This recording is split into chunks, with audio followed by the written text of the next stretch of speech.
সামাজিক মাধ্যমে এক পোস্ট দিয়ে হামাসের উদ্দেশ্যে শেষ সতর্কবার্তা দিলেন মার্কিন প্রেসিডেন্ট ডোনাল্ড ট্রাম্প। হামাসের সঙ্গে সরাসরি আলোচনায় বসার খবর নিশ্চিত করার কয়েক ঘন্টা পরই শুধু হামাস নয়, গোটা গাজাবাসীকে উদ্দেশ্য করেই এই হুঁশিয়ারি দিলেন ট্রাম্প। যুদ্ধবিরতি ভঙ্গের পাল্টাপাল্টি অভিযোগ এনে জিম্মি বিনিময় নিয়ে মুখোমুখি অবস্থান নিয়েছে ইসরায়েল ও হামাস। এ পরিস্থিতিতে ট্রাম্প ঘোষণা দিয়েছেন, কাজ শেষ করতে ইসরায়েলের যা যা দরকার সবই তিনি পাঠাচ্ছেন। তার কথা মতো না চললে একজন হামাস সদস্য নিরাপদ থাকবে না। তবে ইসরায়েলে ঠিক কি পাঠাচ্ছেন তা স্পষ্ট করেননি তিনি।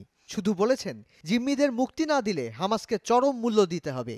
ট্রাম্পের ভাষ্যে, সব জিম্মিকে পরে নয়, এখনই মুক্তি দাও, আর যাদের হত্যা করেছো তাদের মরদেহ এখনই ফেরত দাও, তা না হলে তোমরা শেষ। হামাস নেতাদের উদ্দেশ্যে ট্রাম্প বলেন, সময় থাকতে গাজা ছেড়ে চলে যেতে। আর গাজাবাসীকে সম্বোধন করে ট্রাম্প হুঁশিয়ারি দেন, সুন্দর ভবিষ্যৎ অপেক্ষা করছে, তবে যদি তোমরা জিম্মি আটকে রাখো তোমাদের মরতে হবে। এদিকে ট্রাম্পের হুঁশিয়ারিকে অগ্রাহ্য করে হামাস বলেছে, যুদ্ধবিরতি কার্যকর থাকলেই শুধু জিম্মিদের মুক্তি দেবে তারা।